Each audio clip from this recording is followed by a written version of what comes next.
Bon après-midi tout le monde. Je vous souhaite la bienvenue à ce webinaire et je vous remercie de vous joindre à nous.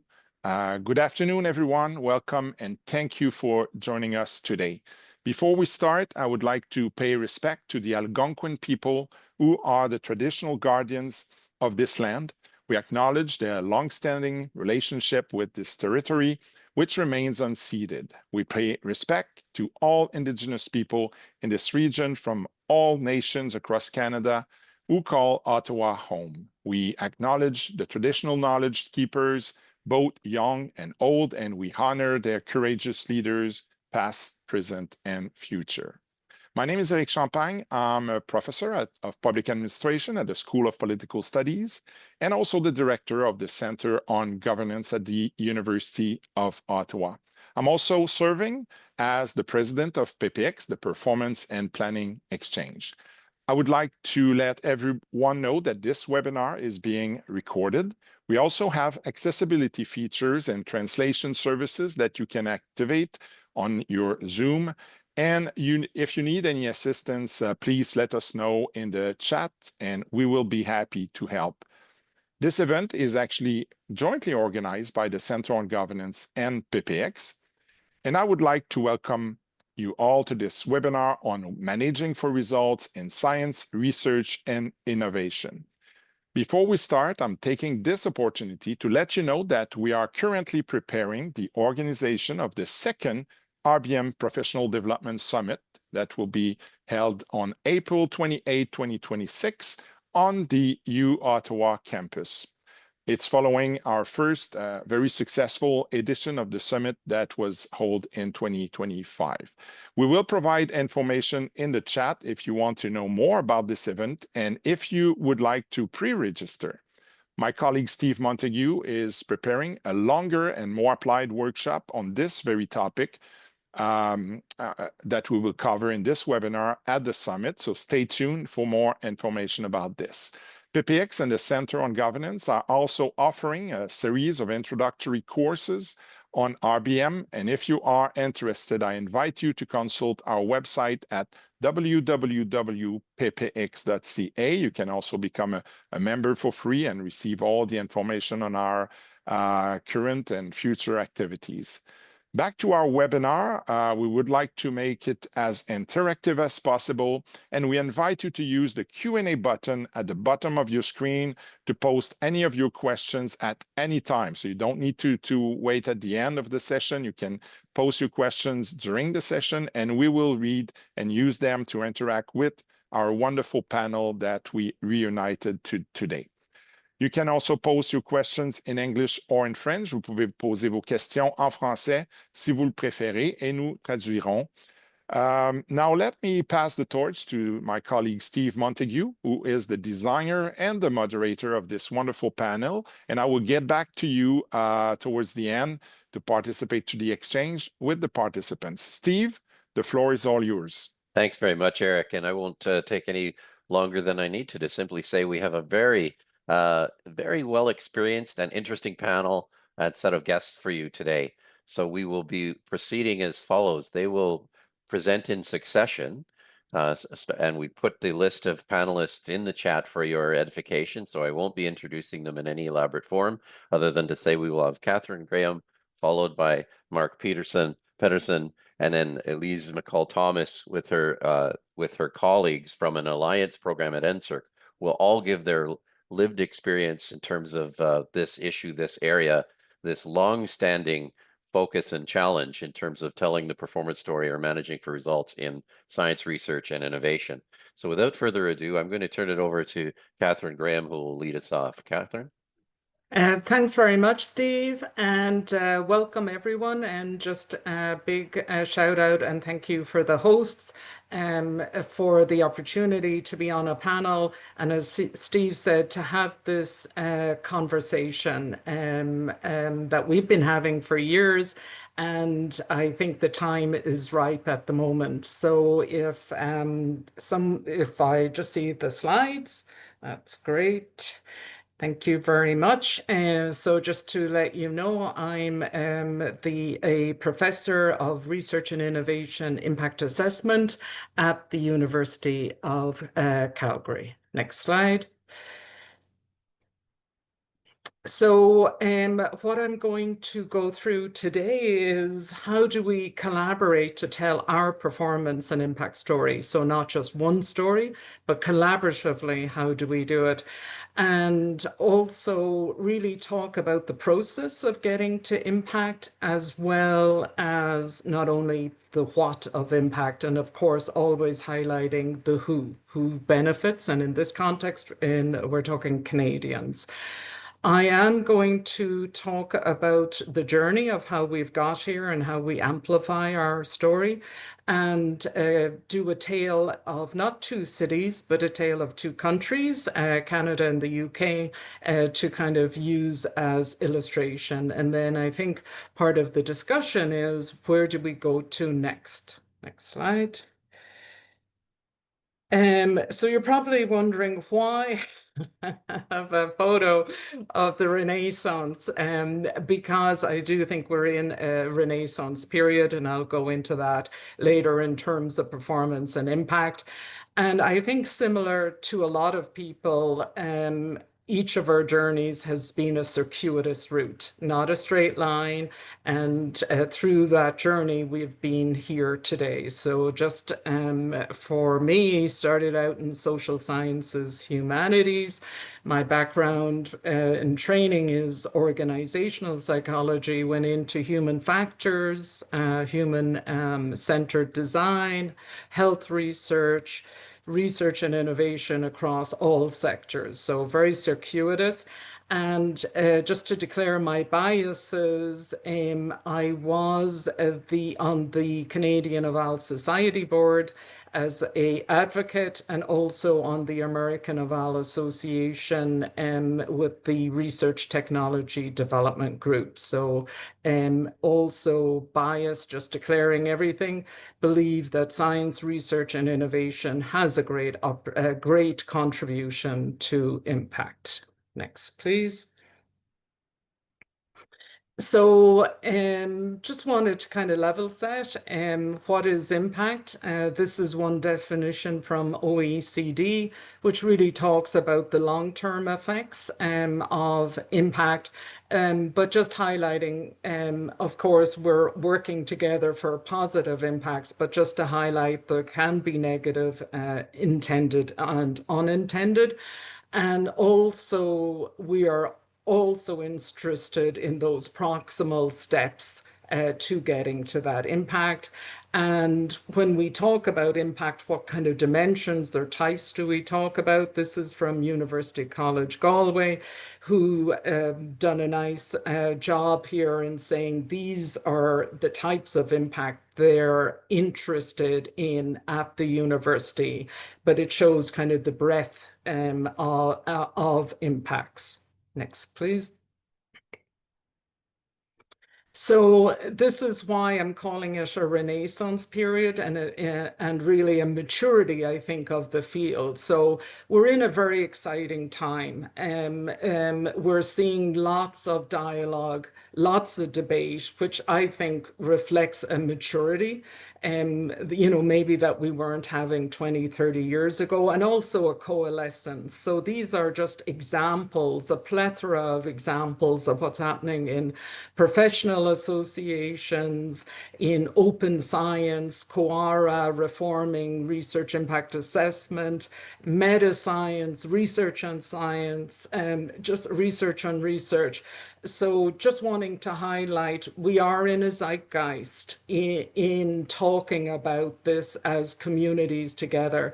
In terms of the guidance, we have lots of guidance, but if I was to kind of synthesize it at a very high level, it's really taking a very holistic approach to our performance and impact story, and looking at kind of it in a holistic way, balancing qualitative, quantitative, and kind of an appreciation of diverse perspectives. Next, please. So this is the tale of the story of research excellence framework out of the UK. It is a top-down policy approach assessing performance of UK universities to determine their funding allocation. So my purpose is not to really focus on the content, but in how they're using it to tell the story. So essentially in the UK, universities are assessed across all, panels, across all disciplines, all subjects. On the right, they have to submit a certain number of impact case studies. They're about 5 pages. On the right is the headers of those case studies. Over 7,000 of them have been submitted. They're on this portal here. And then on the left is how they're assessing the excellence of the research and impact. This is the weighting for REF 2029, 50% on research excellence, 25% on impact, 25% on environment.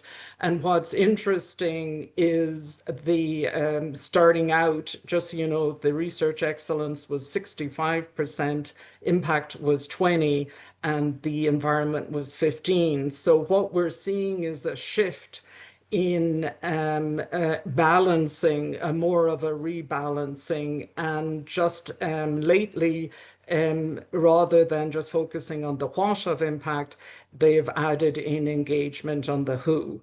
And so here I just have a quote here from Jonathan Grant in really communicating the story, because it's across all disciplines and all subject areas, on how this has helped them demonstrate and communicate their story. Next, please. So Canada does not have a national research excellence impact and assessment framework or assessment approach. I propose it's more of a bottom-up, community-based approach.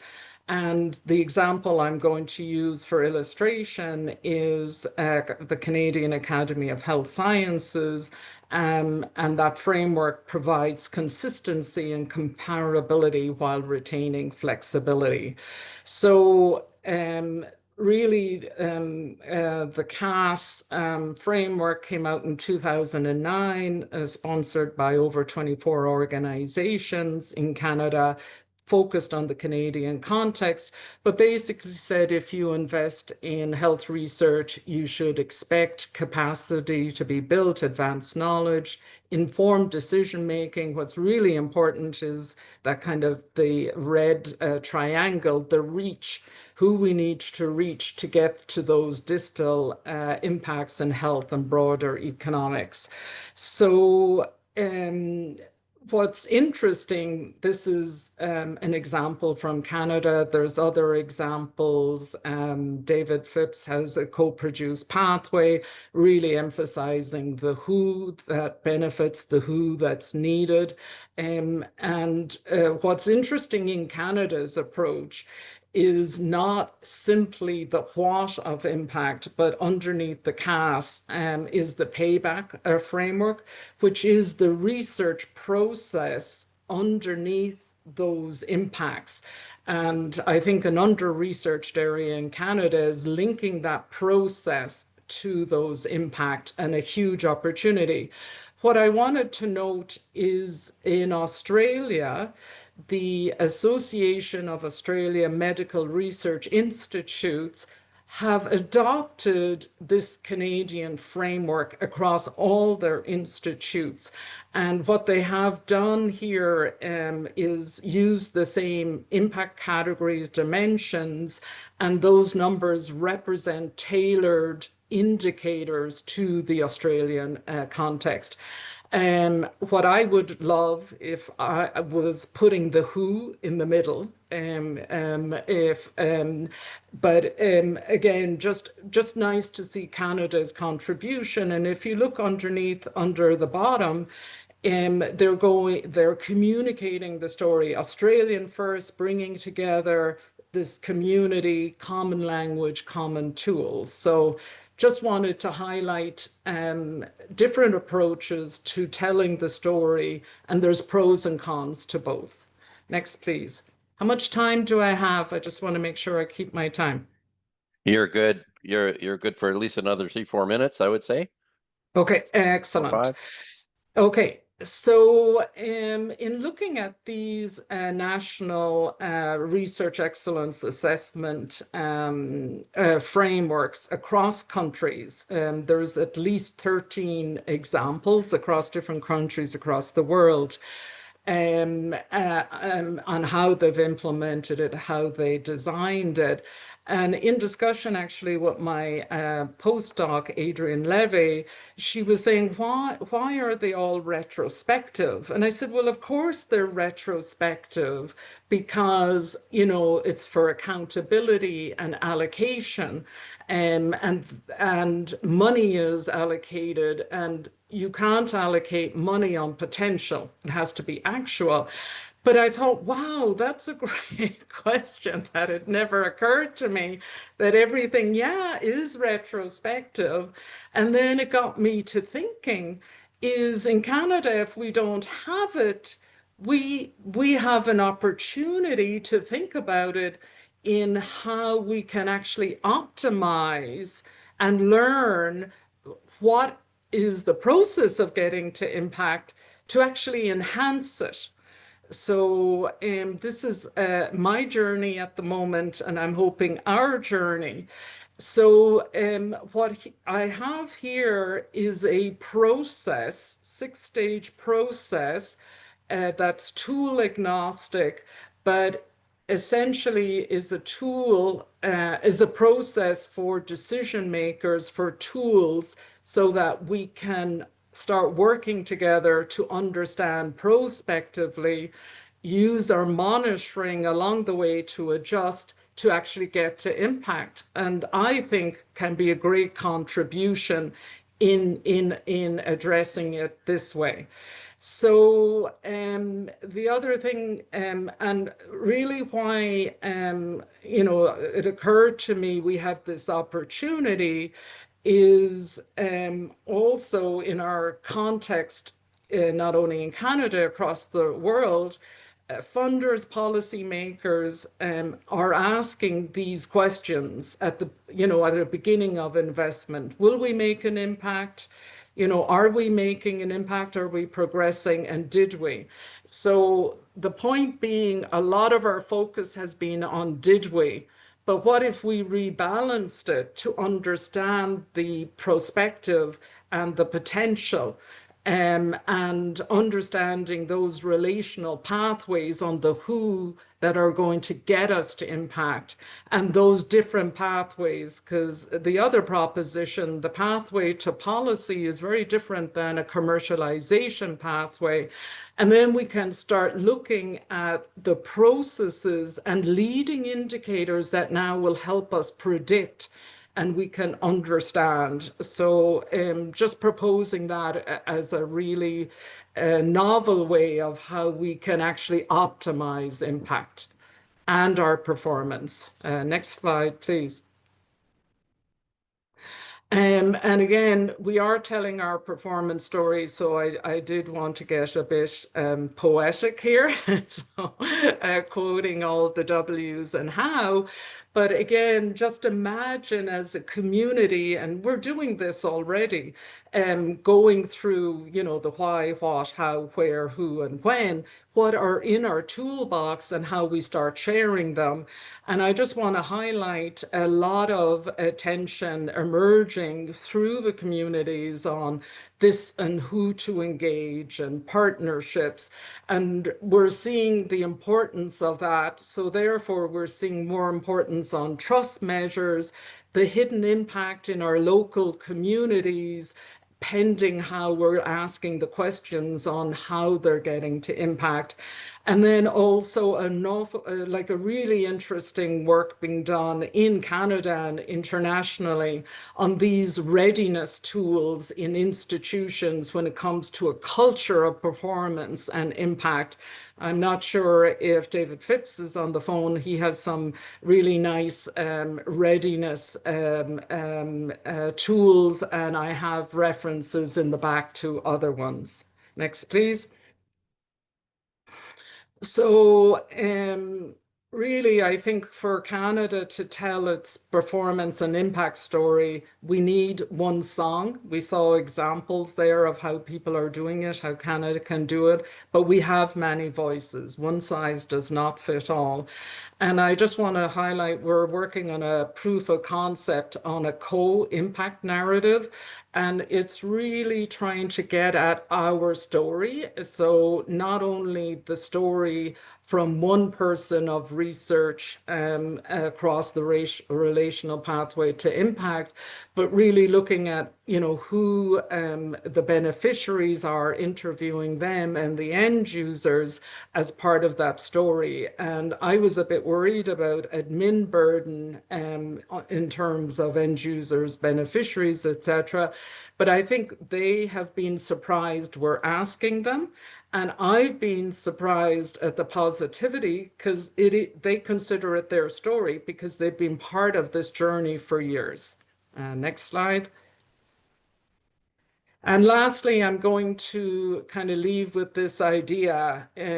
So I was reading that Blue Zone Kitchen, where there's blue zones across the world where they looked at different regions and geographies where people live over 100, and what was unique in those geographies and zones, and then, you know, what are some common learnings across. So I was thinking, what if we had performance and impact blue zones in Canada and across the world that is fit for purpose for those contexts, but we got together as a community and said, you know, here are examples of high performance impact. These are characteristics, and what can we learn together, and kind of put nearly our own cookbook out in terms of this story in Canada and across the world. So I want to thank you for your time and hand it over. Well, this is great, Catherine. Thank you so much. We've been posting a few things into the chat, and I hope others will do the same as she has solicited. Please, at any time, there is great expertise in this meeting. So for anybody who can send us whatever you'd like, it's pretty obvious we're trying to start a community of interest and practice here, and we'll talk more about that as we go to the end. I do want to make sure we have time for our other guests. So what I'm going to do right away is turn this over to my friend and colleague, Mark Peterson. Mark. Hello, everybody. So what I want to take people on is giving people an understanding of my experience in program performance and my role as a guide in my part of the organization. I'm going to let this load up. Okay. So yeah, my job is I'm a performance measurement specialist for the Science and Technology branch in Agriculture Canada. So I'm assisting different program managers iron out from the funding stage right through to the audit and evaluation, their performance, what they're trying to do with their programming. Okay, so first a little bit about me. Next slide, please. I got 29 years in the department. I've had a whole whack of different jobs. My son always likes to remind me, looks like I have a hard time keeping my job. But the largest portion of my career has been in performance measurement. Next slide, please. So in the last decade, since 2012 and 2013, in the performance world, I've seen some pretty big key challenges. We've moved to centralized program delivery in many departments, including mine. We've had centralized enabling, and the guidance that I've coined it here is central agency forgetfulness. I saw Joe's name on here, so I'll apologize in advance. The guidance I've seen come from the center hasn't really recognized some of these conditions that a lot of us have been put through. And that has given some challenges to people who do my job. Next slide, please. So the first thing I realized is we weren't getting a lot of guidance from the center. And it was an area that we could do better on.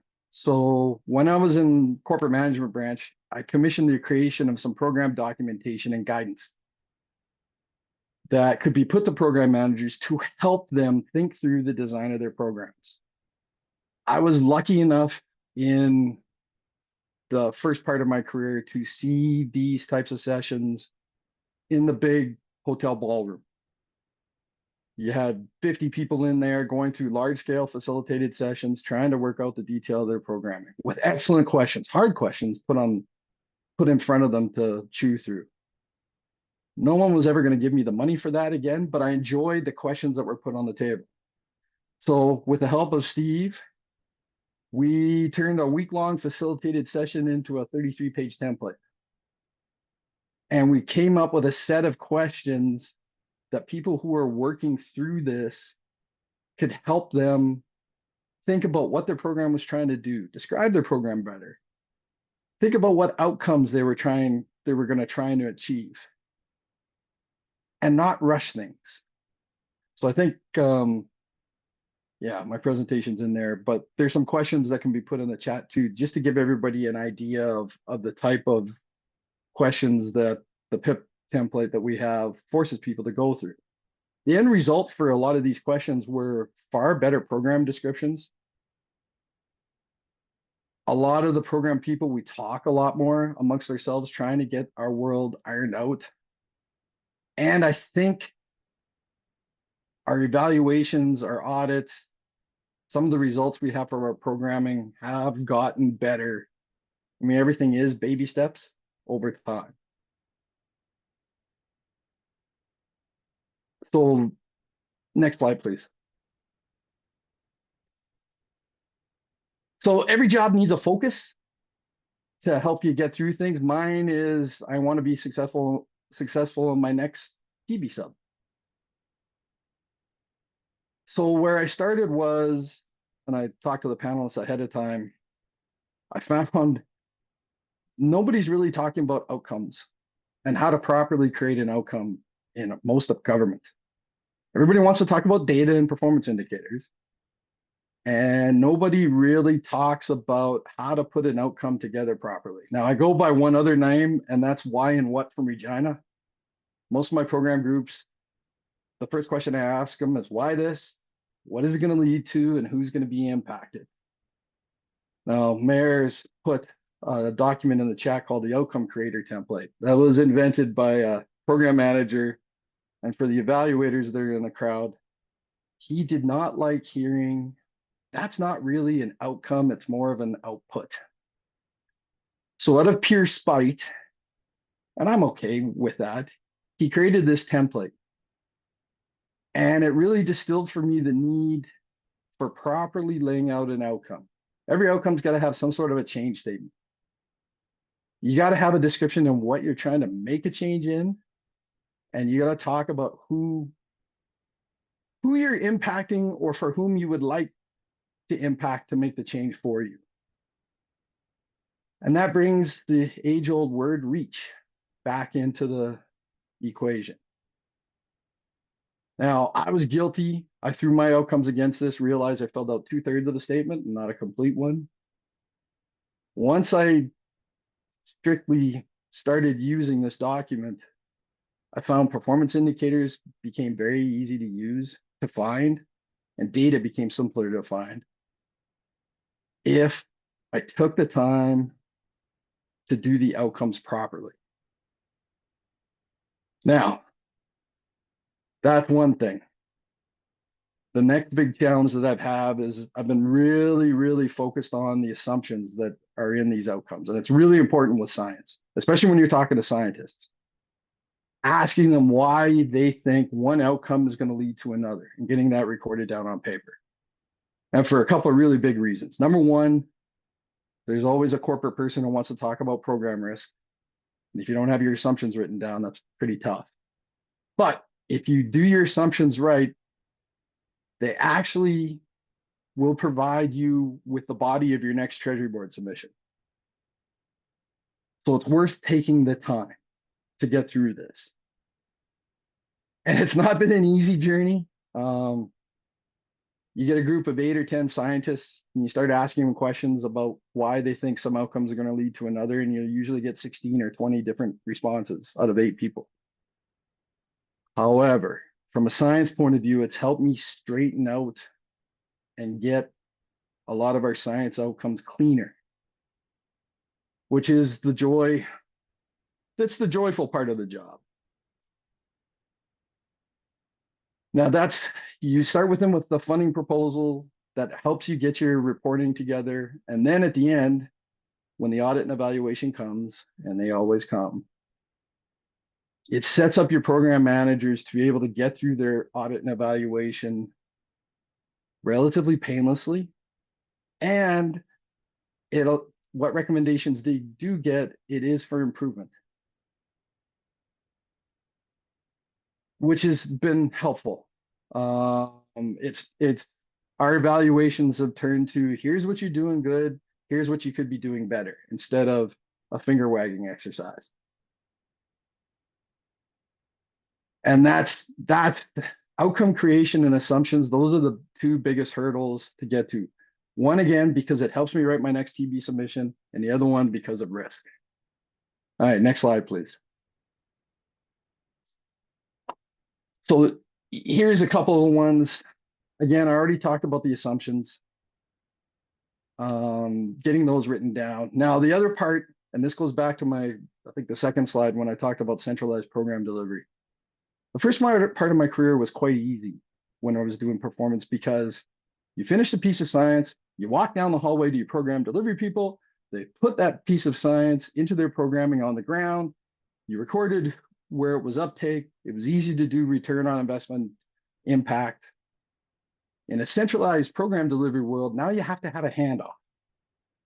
And that's the part we've been struggling with in the department. And that's one of our next biggest challenge, is trying to come out and put into a logic model, into an outcome stream, showing how science goes this far. Now it has to hand off finished science over to program delivery. And that isn't easy. And we're still working through that right now. But it all starts back to the beginning.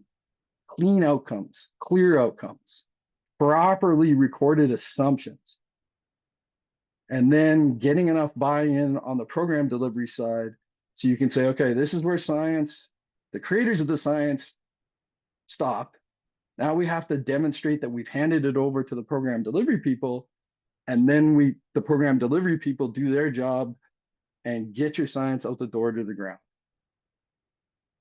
So yeah, that's my path in the performance measurement world. So I've gone from running an audit and evaluation compliance program to this.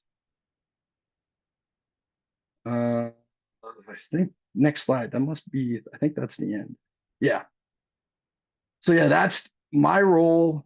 I've got 2,400 people, $200 million worth of science in the department, and you're looking at my entire staff. So my role can only be as a guide to help them through this and try and get them to a point, challenge them at the beginning to explain clearly why they think they need the money, and be there with them right through the whole journey, right through audit and evaluation, till we go for our next round of programming. And that's my talk. Thank you so much, Mark. And I will remind people that if they have questions, please post them in the Q&A for both Catherine and for Mark. And for our next presentation, just to note that we've started in Alberta, we've moved to Regina, we're now moving into Ottawa, and we're also moving along the innovation spectrum, so to speak. You just heard from Mark, who is really talking along the high readiness level, or presumably moving innovations into practice. Again, I posted something from Dr. Mark Wickham, who also happens to be a manager in the energy program at Natural Resources Canada, who did his doctorate on bundling policies, etc. But also at Energy Component and Natural Resources Canada, they look very heavily at technology readiness and commercial readiness. So earlier in the spectrum, you have research councils and you have research going on that, and we will hear from that group now with a first video, and then we will go to our Q&A section. So that is Lise McCall-Thomas and her colleagues, Ed and Jeffrey, but we'll go to the video first. I think, Mahar, can we start that? To join us for the presentation regarding the review of NSERC's Alliance grants, working together to support evidence-based decisions. My name is Elise McCall-Thomas, and I'm technically an evaluation manager with NSERC, but currently on leave to finish my PhD. And I have the pleasure of being joined today by two of my colleagues. I'll start maybe with Ed, if you'd like to introduce yourself. Thanks, Elise. My name is Edward Irving. I'm a director in the Research and Technology Partnerships Division at NSERC. I've been in this division and in this role since 2021, but when we first engaged, I was just starting as a director for Alliance grants. Ed and Jeff, did you want to introduce yourself? Yeah, thanks, Elise. Yeah, my name is Jeff Nirenberg. I'm also a director in the Research and Technology Partnerships Division of NSERC. Been a director for about 10 years, always working in the partnership grants where researchers are working in collaboration with industry or other non-academic organizations. I've been responsible for Alliance since the program's inception and sort of coming out of budget 2018. Great. And so basically what we're here to do today is share our experiences from a review of the NSERC Alliance grants. Really, the review was focused on providing evidence to inform decisions and how to restructure the program, ensuring that the future design and delivery of the program was more aligned with stakeholder needs and policy objectives. Just a bit of context around that for anyone who's not familiar with NSERC. So NSERC stands for the Natural Sciences and Engineering Research Council of Canada. It's a federal agency that supports university-based research and innovation in the natural sciences and engineering, really fostering collaborations too between academia, industry, and government. Overall, the council really focuses on funding visionaries and explorers and innovators who are searching for scientific and technical breakthroughs that will benefit our country. And then the program that we're going to be talking about today specifically are the Alliance grants. So Alliance funding supports R&D collaborations between Canadian university researchers and partners from the private, public, and not-for-profit sectors, as well as opportunities for Canadian researchers to work with national and international academic counterparts. And so as part of sharing our experiences regarding this review, we're going to talk a little bit about how the review came about, what we did, really focus on what the results were from that review and how they were used in order to refresh the program. So maybe to start, and then Jeff, I'm just wondering if you could share with us what prompted you to reach out to the NSERC Evaluation Division to conduct a review of the Alliance grants. Yeah, I mean, maybe it's worth giving a little bit of context, which I kind of touched upon. Alliance was at that time in 2021 was essentially a brand new program. It had only been launched in 2019. It had arisen from an instruction in the federal budget of 2018 for NSERC to consolidate some of its programs. So in essence, while it had many, and it it still has many things in common with the programs it replaced, it was a new program. It had been a major sort of reset for our part of the organization. And then with a bit of bad luck that we all experienced, it sort of launched and got into full operation at the time of the pandemic. So we were struggling, frankly, with uptake in terms of how the program was being used or the volume of use by our community, a community that we're used to working very closely with. It kind of, there had been this sort of, it's just almost like a step back in terms of the community understanding how to access our partnership programming. So that was a bit of context. So we had some low uptake. We also had some, murmurings of dissatisfaction. And so I would say that there was just this general desire to see some improvements in the way the program was being delivered and the way it was being designed.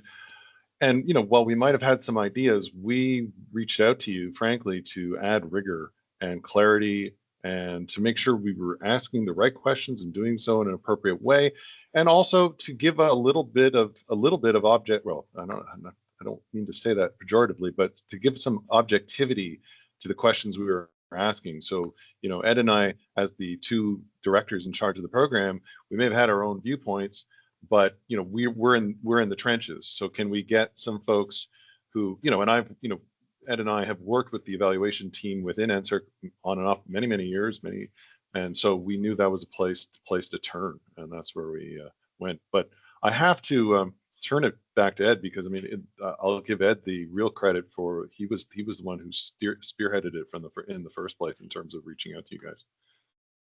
And I would agree with what Jeff was saying. I started with the program in 2021, and when I started, uptake was low, satisfaction was possibly lower, and it was sort of it was an awkward time, but also stepping in as a new director, although I could see that there were issues, it was difficult to propose potentially sweeping changes without some substantive data to back up what we had in mind. And so originally we'd been thinking of just developing questionnaires to send out, but we reached out to our colleagues in evaluation, and as Jeff said, we had longstanding relationships with them, and it gave us an opportunity to have some conversations, explain what we were looking for, and then we ended up coming to a much more fulsome approach, which also sort of satisfied some of their own aims, because it gave an opportunity for a design and delivery evaluation, but it also let them fit the work within the 5-year evaluation plan that they had going.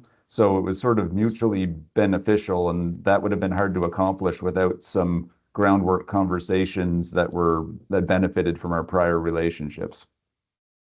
Absolutely. And maybe just to give the evaluation context on that too. So it was wonderful when you reached out to us, because that's what we love to do, is being able to try to help with tell the performance story, but also in a timely manner. And this was an opportunity to do that. And so to your point, Ed, we sort of tried to figure out how to do that without having to do a full-scale evaluation, because it wasn't the time to do it. We still had 2 years before that, and those types of evaluations take us at least 18 months. So my brilliant director, and I'll give a shout out to Susan Morris, the director of evaluation at NSERC, had the great idea of doing a very short, targeted review. As you said, Ed, we called it a design and delivery evaluation or review, where we just went in really specifically looking at a few things. We worked really closely with you to figure out what those things were, and we were able to execute the whole review in less than 6 months. And that was really what the plan was to try to give you that information as quickly as possible, but to your point, still rigorous in our approach, and something of quality that you can use for decision making. And then we're just going to roll that up into the formal evaluation, and that's required as per Treasury Board policy. So, and so on that, then I was wondering if you would both mind talking a little bit about how we work together, and the level and nature of engagement also with the community, because there were some interesting approaches that we're taking. There was quite a bit of community involvement in this process. I'll let you start, Ed. All right. Well, it was a lot of back and forth on the discussions. We had the idea of what we wanted to cover, but it wasn't really fully formed, and it was beneficial to have the back and forth with the evaluation team and to settle on what we really wanted to cover, but also to figure out where we wanted to do some deeper investigations, or some of the stuff that was perhaps less important and should be emphasized less. Another thing that came up that was kind of fortuitous was we fit in some other stuff that was frankly quite peripheral to what we were originally thinking of, but was also important organizationally, which was research security. Research security was a total add-on, but it had been a pretty new requirement from the government at that point, and it was also relatively sensitive, and so it was useful to get some additional intelligence on that. In terms of how we rolled it out, one thing I think was probably a bit unusual was we did a lot of external engagement with the university community. So we identified a collection of groups that we would have conversations with. But when we had the conversations, we had them in collaboration with the evaluation team, but the program staff were initially leading the discussions. So on our side, it was also helpful for outreach and visibility, but also allowed a bit of additional nuancing with input from the evaluation team. As we went, we adjusted the interview approach, but also during the interviews, we were able to probe certain subjects depending on what kind of feedback we were getting in any given conversation. Yeah, well said, Ed. I think the only thing I would add to that is, the advice that evaluation would provide us in terms of structuring questions, the Venn diagram, if you will, between the questions we were asking the research community, the university community, sort of in person, even though it was all virtual at the time, and the questionnaires that there were survey instruments designed. So it was, make sure that things were, appropriately aligned. Yeah, I think that was one thing I would want to add to that. Yeah. That was just for the external part. The other part that was probably more conventional was there was interviews with program staff, and we couldn't possibly be involved in the engagement with the program staff, but it was great to have the evaluation folks as neutral participants who could get feedback from people who might have differing views from, for instance, myself. Whereas I was sort of identifying areas that needed change, there were also the perspective that some of the stuff was well grounded in fact or logic or whatever. So it was really helpful to have that neutral aspect to get a balanced view. Yeah, and I maybe add to that, which was a learning experience for me, was having both of you and your team lead a lot of the interviews with the university representatives was interesting because it's not the norm for evaluation. But I think the community really appreciated having the Alliance folks there, and I was surprised but also appreciative of how open and honest they were, and I think they really appreciated having their voices heard. That was my impression, at least, and I thought that was a really great way of engaging them into the process and really learning about what was happening when it came to the Alliance grants and research and development within those communities. So yeah, and I can back that up just to say, and I can't remember if this was part of the formal process, but this is something we did where we sort of set out a pretty large matrix of institutions and people to speak to initially. But then after we went through the process of like, okay, this is what the community told us overall in aggregate, and these are our proposed measures, we went back out to a subset of the people we'd already spoken to and started to get their feedback and like, is this addressing the concerns you had expressed? And so that was extremely satisfying from a feedback point of view, because in fact, it was very positive. But anyway, just a little subtle detail to add to how things worked. No, that's great, Jeff. And maybe that leads into the last piece, which is really about the use. So I was wondering if you could talk about then how the review findings were used and how that might have helped you when it came to the Alliance refresh.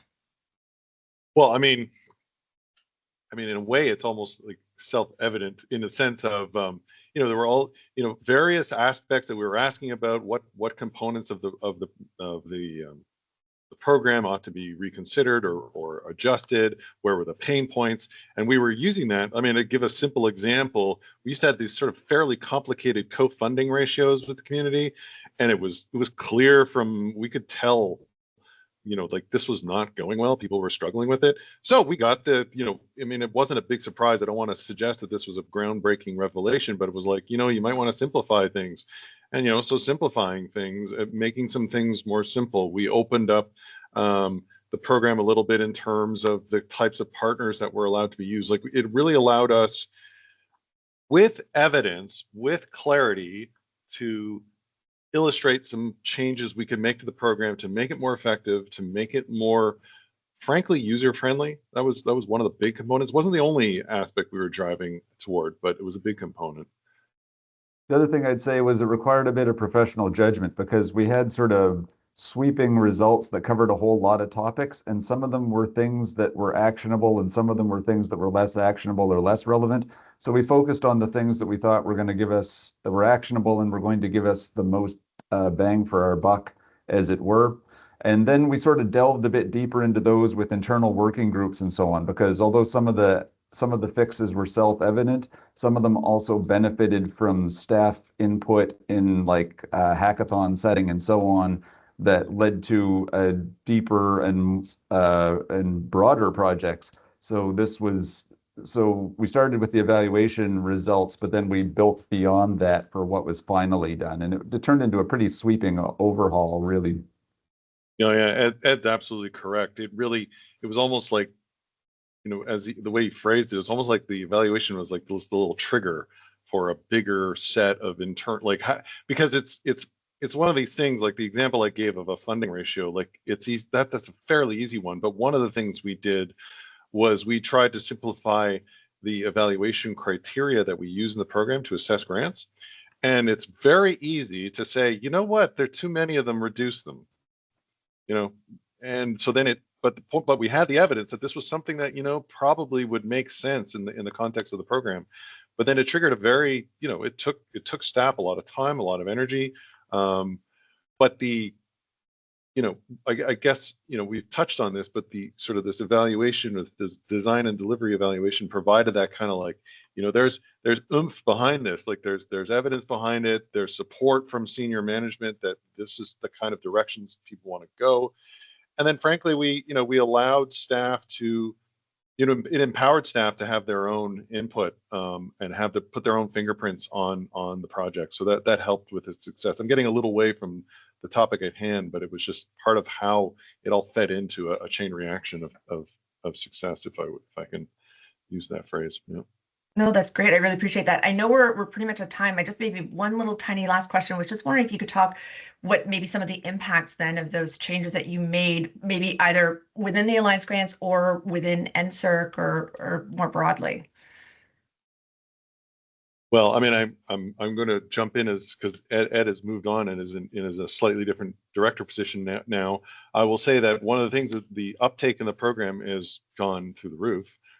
It's really changed the perspective. I would say the reputation of the funding opportunity has dramatically shifted in the community, in the sense that we're continually getting feedback like, wow, what a great program, you know, and we, you know, so anyway, there's been dramatic increase in uptake, so much so that we've actually had to not rein it in, but manage the way we manage the program. It had, you know, because before we had a problem of not enough subscription, and now we've got a problem of oversubscription, which is good. It's a good problem to have, but it's that introduced a different set of problems that we had to address.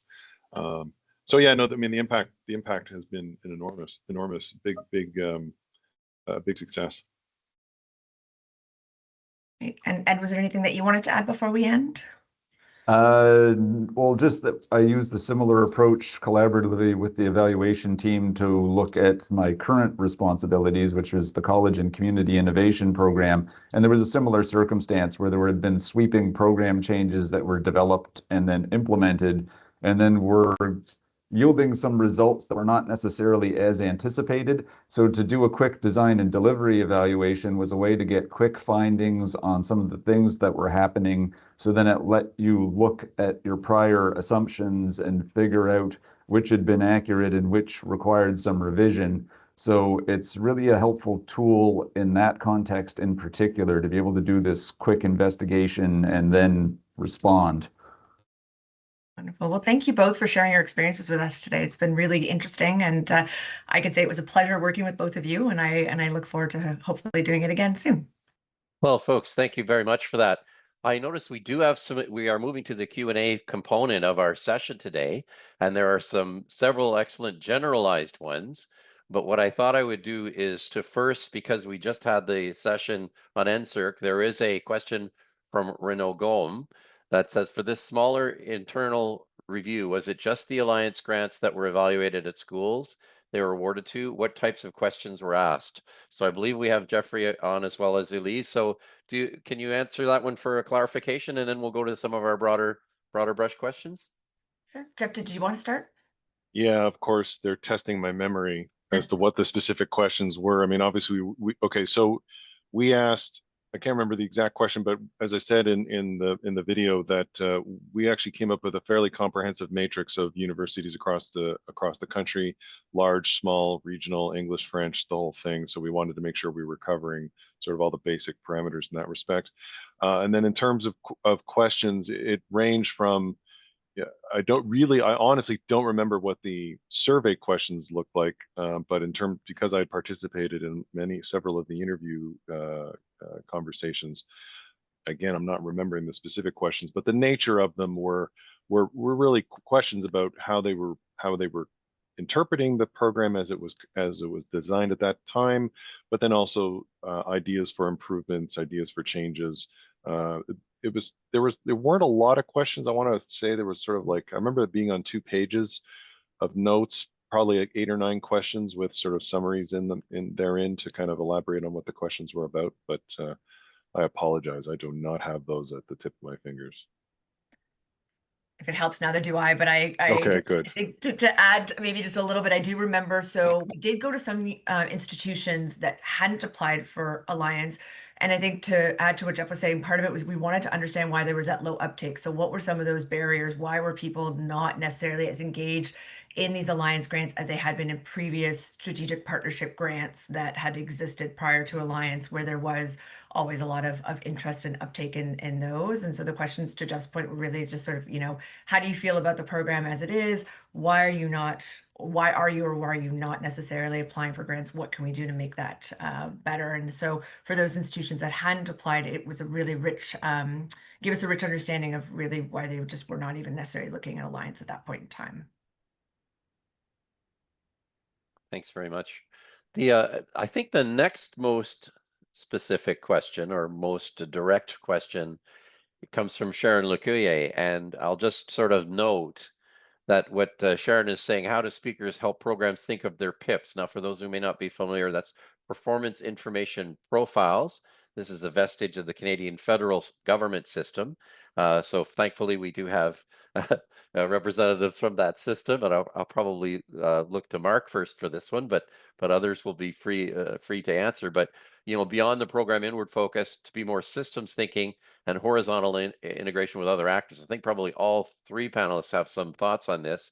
But Mark, perhaps I could start with you, because I know that the set of questions we sent out are actually what you've tacked onto the front end of PIPs at Agriculture Agri-Food. Do you want to speak to that a little bit? Yeah, we tried to put together a set of questions, and again, questions I'd seen from the past, to get people to think about reach. It was something that was pretty routine when I started my career and kind of very suddenly disappeared out of the system. So the challenge at the beginning for program managers is to think who they need to impact and really push them on that front. And then while you're having the conversation, record their assumptions as to why they think they need to impact that particular audience. Now, the tendency in agriculture is to say, it's for the industry. And so you got to be a little hard-nosed with them and go, no, you're not getting away with that. I need a target audience, give me a province.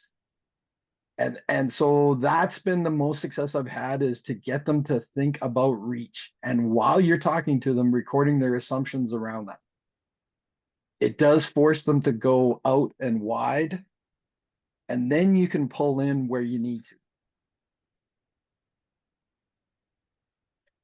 And Mark, I'm just, before we let you go on this, I mean, I know you have a number of colleagues from AAFC online here, and they can probably call you out if you over exaggerate, but Yeah. I get the feeling in your 29 year career that these kind of questions have been helpful in helping people to. They have. Any examples that you care to mention? Like, well, everything goes in cycles. I was always taught that. Every 7 or 8 years, something will reappear. And I have found it sounds bad, but you usually see it when the Auditor General comes crawling around and looking at in your stuff. If you end up getting with bad recommendations from an Auditor General, it's usually because you haven't done a very good job on reach and been very detailed on that front. Whereas if the Auditor General comes in and decides to cancel something because there's nothing, it's because you've done a really good job at figuring out what the reach of your program is. The latest example I can use is Ag was screened into to an audit on antimicrobial resistance. And they wanted to meet with one of my experts, so we did. Talked about the reach of the program and what were their assumptions behind it, and they realized they needed to screen us out because there was nothing there to look at. So we went from up to our neck in an OAG audit to away pretty much untouched because they realized we had done our homework. And so from my role, that's usually when you see when the auditor is like, okay, nothing here. Yes. And then, yeah, that's my win. But that's usually what I see is when we do a really good job on reach, there's not a lot of questions. excellent. Excellent point. Elise, your thoughts from you have to fill out PIPs at NSERC, I imagine. So have you got a performance story front end that you're able to help integrate? I mean, we have gotten on this. Sharon's right on there. I mean, we've tended to do some of these things ex post facto, building some of the questions and thoughts early on in a more integrated form. We have a number of people who are famous for promoting that. Our colleague Joel Farragon on our board and others who've noted this over years. But your thoughts, Elise? Any thoughts on that one? Yeah, and actually, funny enough, I was just talking to somebody about this earlier this morning. So one thing I would say that's really, for me, I find we're a little bit spoiled at NSERC is it's a small agency, so you really get to know the programs and the team and people like Jeff and you know, and there's a lot of interest in, you know, how to tell that performance story, how to get good data. And so just recently, we've been working with one of our directorates on their PIPs because they and sort of their performance measurement strategies for all their programs, really wanting to look at it from more of a directorate level. So kind of a higher level, more of a systems. And so we've been working with them for a couple of years now. It's because it's been a slow, unfortunately, sort of off the side of our desks because our evaluation work takes priority. But you know, we revamped all the logic models for every different program, and we tried to align them and take a holistic approach and really look for what is common across these programs and where they differentiate, and then bringing that into the performance measurement piece. So what are we measuring? What are our indicators? And again, trying to find those common indicators across programs so we can roll those up, and then looking at sort of what's unique about each program where we need to have sort of maybe individualized indicators, and then bringing that into the PIPs, and really also then trying to sort of look for that cohesion. And so we're not necessarily looking at the same thing, but in different ways. And so we're not able to bring that information together. So that's something that we started with one of our directorates and hopefully going to do with the other one. And again, we've been really lucky that there's been a real interest, and we're also then hopefully going to be able to roll that up to tell the bigger NSERC performance story in a more cohesive and holistic way at the end of this whole process. So that's something we've been working on, and it's a work in progress, and there's been lots of learning. So if anybody has ideas, we'd be more than happy to hear them, but that's something we've been definitely focusing on. Perfect. That's the kind of solicitation we're looking for sessions like this. Jeffrey, I don't know if you wanted to add to this. I was also going to go to Catherine to talk about this in a more general way. Catherine, I think we see this kind of trend moving out, as you noted in the outside, an excellent presentation. And I will underline there are many excellent resources that Catherine has noted in her presentation that was shared. So please feel free to dive in. But Catherine, your thoughts on this? I mean, we're moving towards this better, more integrated performance story, I would say, wouldn't you say? Yeah, so I think I kind of have 3 points. Again, similar to Mark, always start with what is the desired outcomes and impact. When people come to me, they want to know the measures, and then I go, oh, you know, what's the impact of interest? What's your outcomes of interest? What are you trying to answer? You know, so be more conversational, but I always start with the end in mind.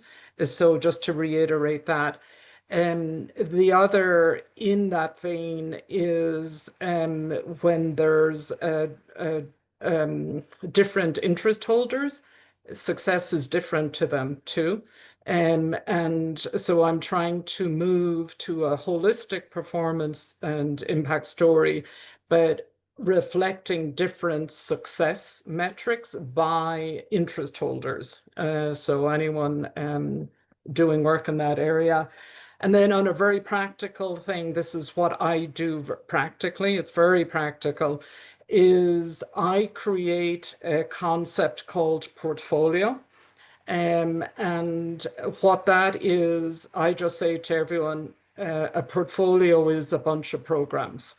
And whether it's in a structure or not, I always say, what is our portfolio of programs?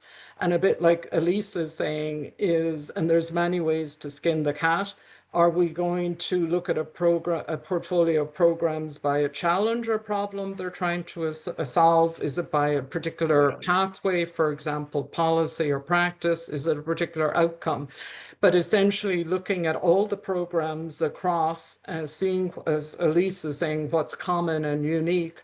And then informally, I do that. I always do a portfolio for the reasons of the horizontal, and because you want to bunch those results up, you know, so one way, if it's discovery research versus commercialization, I would do a portfolio that way, or I'll use the technology readiness level, whatever it is. but I always create a portfolio, and then structurally would go in the organization to say, can we structure this in our design so that the programs are bundled this way? And they'll say yes or no. But no matter what, I always do a portfolio. And then what you start to see is the linkage across your life cycle, if it's discovery, if it's applied, if it's commercialization, whatever your life cycle is, all of a sudden you see intersects where they weren't. So I always do that. I always do it on paper for myself, and it's a bonus if it gets into the structure. Excellent. Well, I think we're really converging on this. I see the follow-up from Renaud, and my colleague Dan Helinda's noted how Cancer Society in a not-for-profit zone has done this. I know I want to get to Diane Finegood's point early on, but I want to get to that because I think that'll be quite a deep one. And what I'd like to do is maybe quickly look to Sobia Hafez's question, which I think was related to Elise's and Jeffrey's piece in terms of how exactly this review and questions differed from traditional. And I think you did definitely touch on it as a more process orientation, but it fits, doesn't it, in terms of a performance story? Do you care to maybe make a point on that?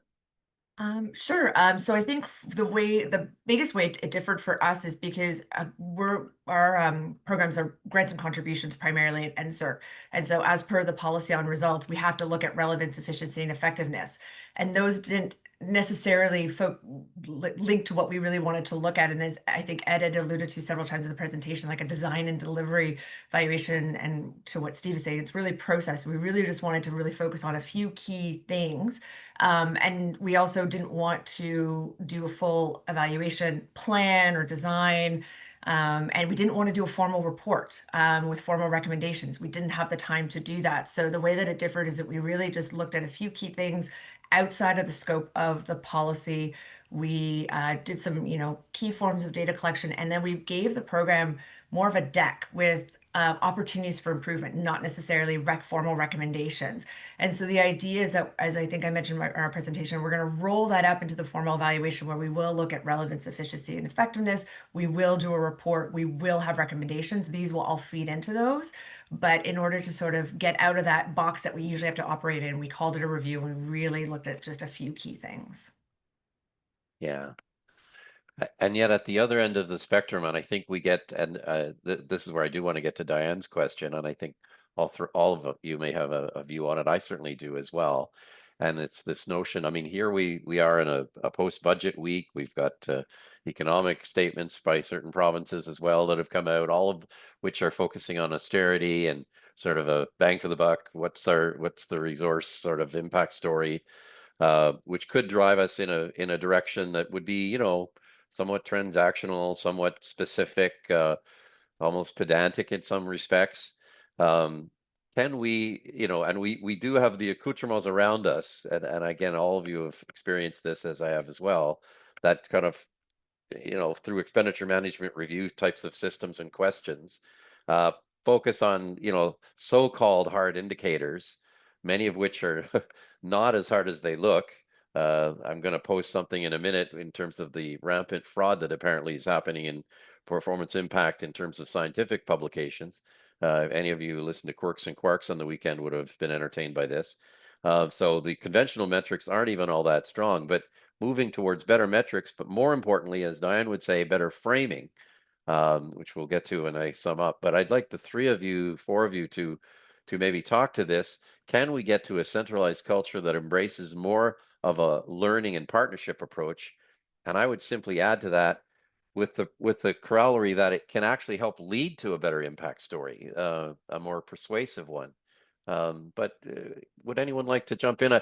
Mark, I know we've talked about this, for example, in the area of water management. I think you said something very similar to what I heard Elise and Catherine say, which is pick some issue areas, problem areas, and look at how collective progress can be shown there. Do you want to care to comment? And then, Elise, Catherine, Yeah, Jeffrey? it's in science, especially a lot of my scientists try and tell me why their science is good. And I keep focusing them on, okay, that's fine. I hired a PhD. I think you should know how to do good science. We need to focus on what problem you're trying to solve and why it's important. And keeping the focus on what problem, what thing they're trying to tackle, what problem they're trying to solve, what goal they're trying to get after, forcing them to think that through. I've gotten a lot farther with that approach. And once you start having that approach, it's a lot easier to talk to other colleagues. It's easier to talk to my program delivery colleagues who I know are on the phone or on the call here. It just makes it easier to talk across departments when you focus on the issue rather than trying to focus on the mechanics of doing science. And so that's what I've had to be pretty dogmatic with my colleagues, saying, okay, hold on a minute, focus. I need a little focus from you all. I need you to focus on what we're trying to do. Why this? What is it going to lead to? Who's going to be impacted? I mean, that's even in meetings now, they just say why and what for Regina. Do you have any questions? They don't even call me by name anymore. And it's to make sure you leave that imprint with them. And then the conversation goes farther. You don't get bogged down in the different methods of science. And quite frankly, they've found it's been easier to get them funding and make a case for funding when you focus on the problem. Anyway, that's my input. Excellent. Please, Catherine, Jeffrey, thoughts? Catherine? And Steve, in terms of systems approach, or just Yeah, I'm just getting to this time. culture. And how do we get can we culture. get this culture change? Do you sense it? I mean, you've got the broadest worldwide perspective here. Yeah, and just picking up on Diane's comment, there is a movement towards this much more holistic systems approach at an ecosystem level, and of course within institutions, and also how we are visualizing things really makes a difference. Picking up on a systems approach and complexity, a lot of our visuals are linear. And I really liked how Amory, did the circle in terms of CAS, just showing the interconnectedness in a more circular way. Also, I know CIHR's Research Excellence Framework is circular as well. We are quite dominated by linear models, and then we visualize them linear. And just for everyone, I've got a cease and desist order from everyone not to do a linear model. And I'm going, okay, I'm hearing you. And I agreed. So, when it comes to the design, the visualization, the feedback loops, the multiple actors and complexity, we do have to start moving there because we have such strong dominant paradigms. And if we want to be much more inclusive. So, I know it may seem trivial, but those visualizations in themselves on how we address the systems approach and complexity, I think is really key. And I have a reference from Diane in the reading list on the work CAS she's done with CAS on a systems approach. And in terms of culture, I think to advance this idea of enhancing, improving, optimization, we've got to start experimenting, not even experimenting, but having a wider net. So when it comes to culture, as Peter Drucker says, culture eats strategy for breakfast. What we're seeing worldwide is the recognition of who we engage. The process of getting there is as important as the what. And in times of prosperity and austerity, having this balanced view, and I call it return on impact investment, just so you know. So it is not only dollar in, dollar out, but it is those other benefits of science, discovery, innovation, etc. So I think that's the proposition.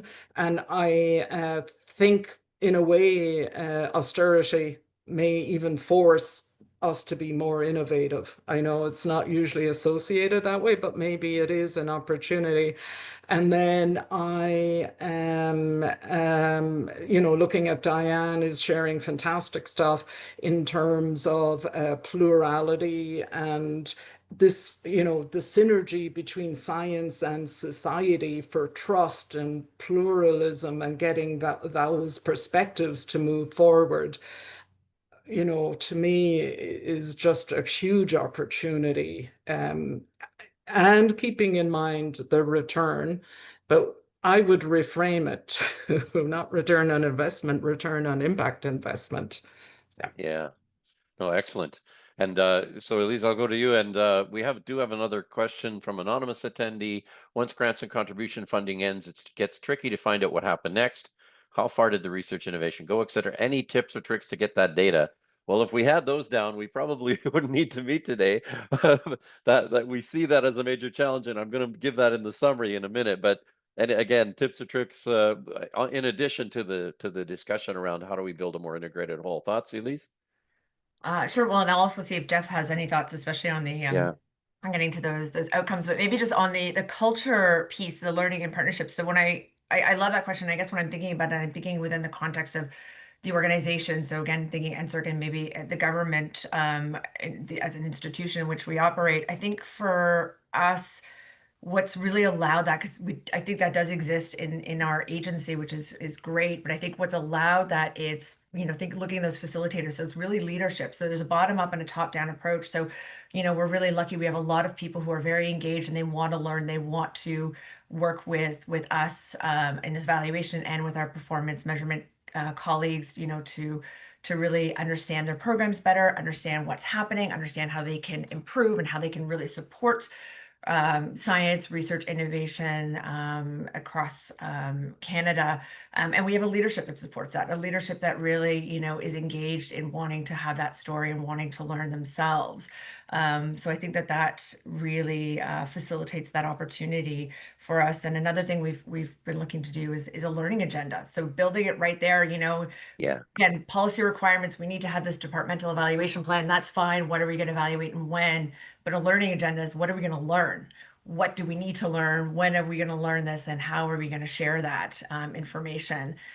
So that also, I think, really helps sort of shift things from a sort of maybe an accountability perspective to a learning and supporting decision-making perspective. So I Yeah. don't know, Jeff, if And you have anything you wanted to add? Oh, sorry. no, that's great. And that's not exclusive to being accountable and showing results. That's part of it, isn't it?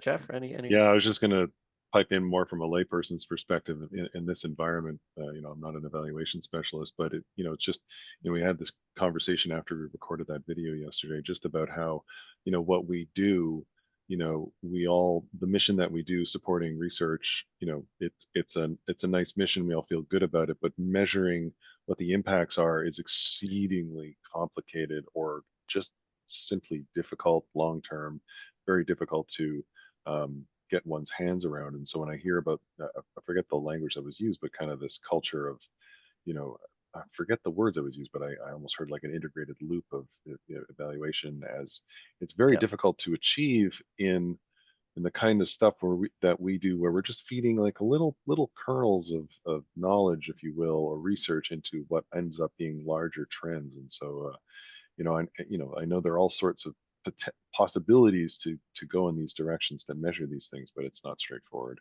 and it's a continual challenge. And as I was saying to Elise yesterday, and to you, Steve, I've been at NSERC a long time, and for as many years as I've been at NSERC, that's been a perpetual question of like, how do we measure the impacts of what we're doing?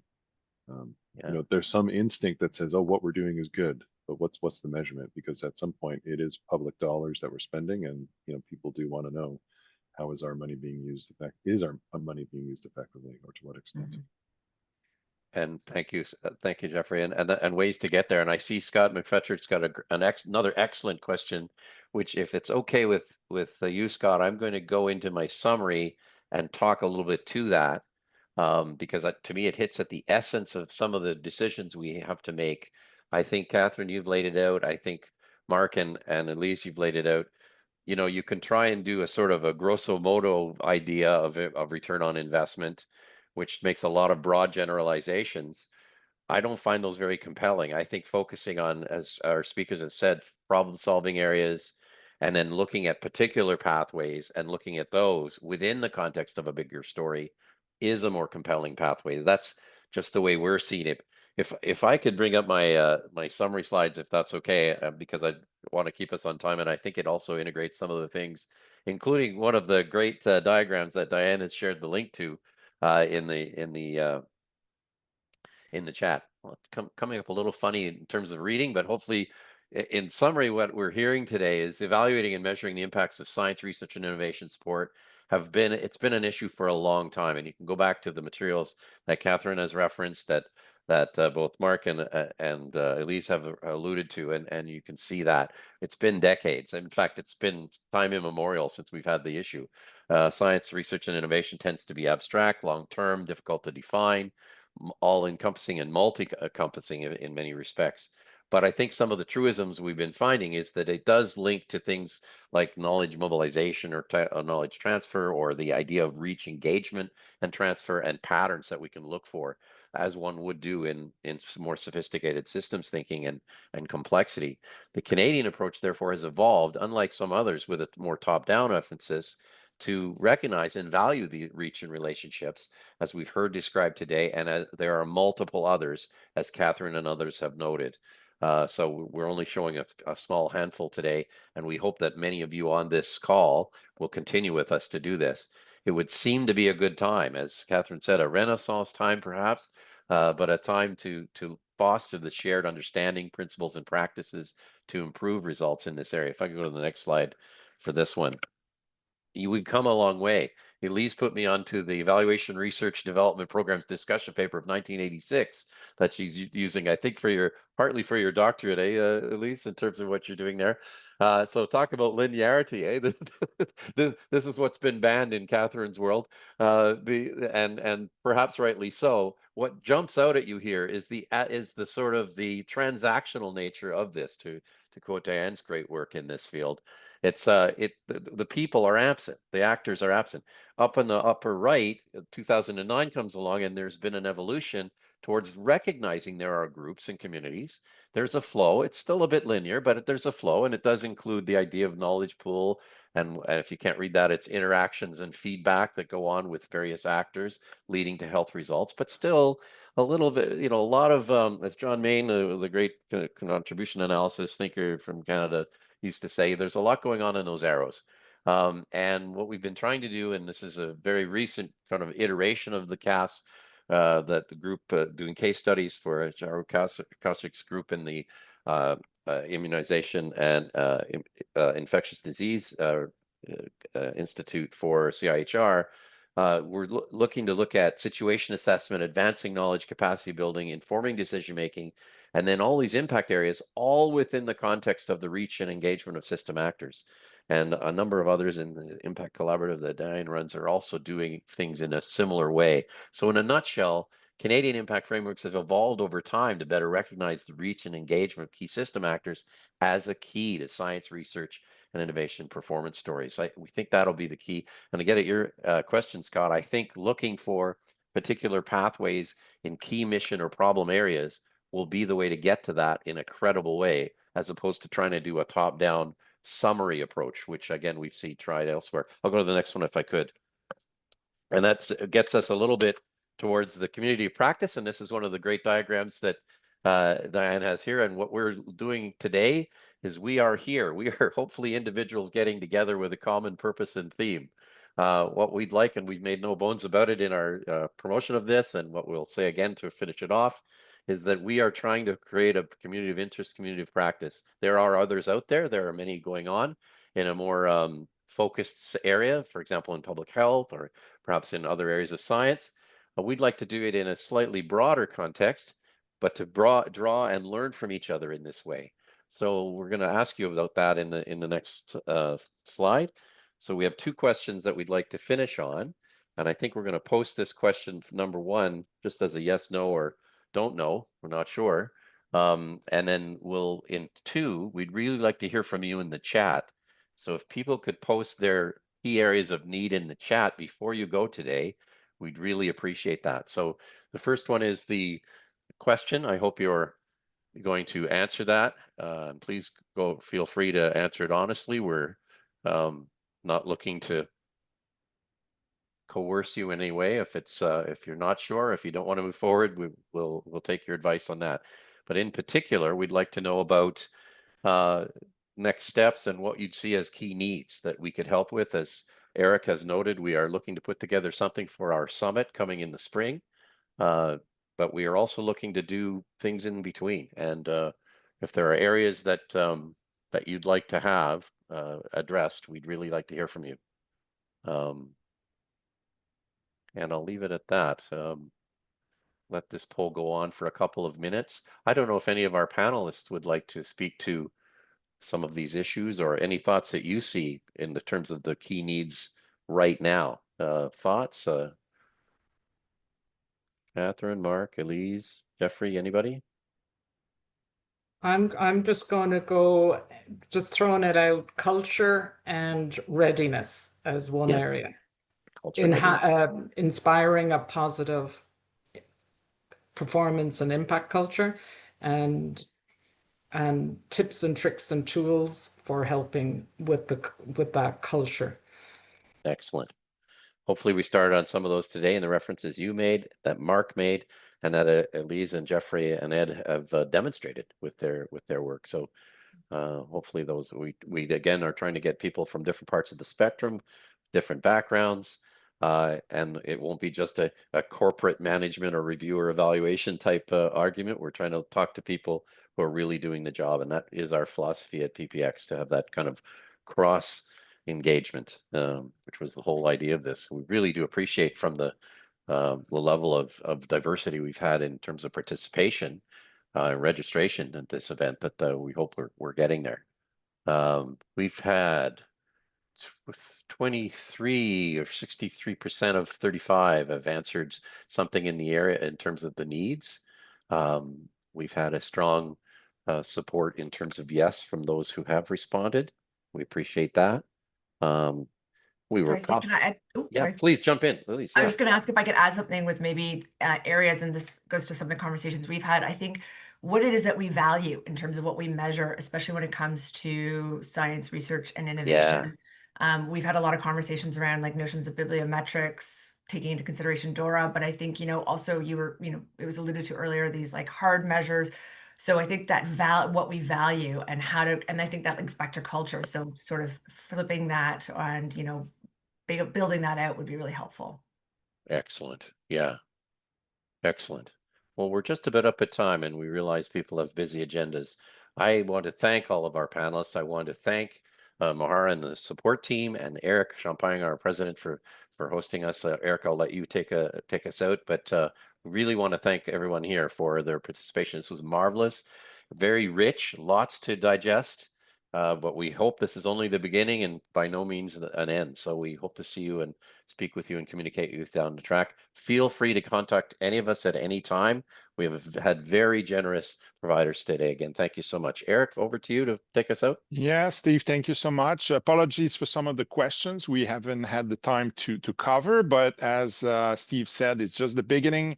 PPX is very supportive, and the Center on Governance as well, of this initiative of creating a new community of practice focusing on measuring, evaluating, and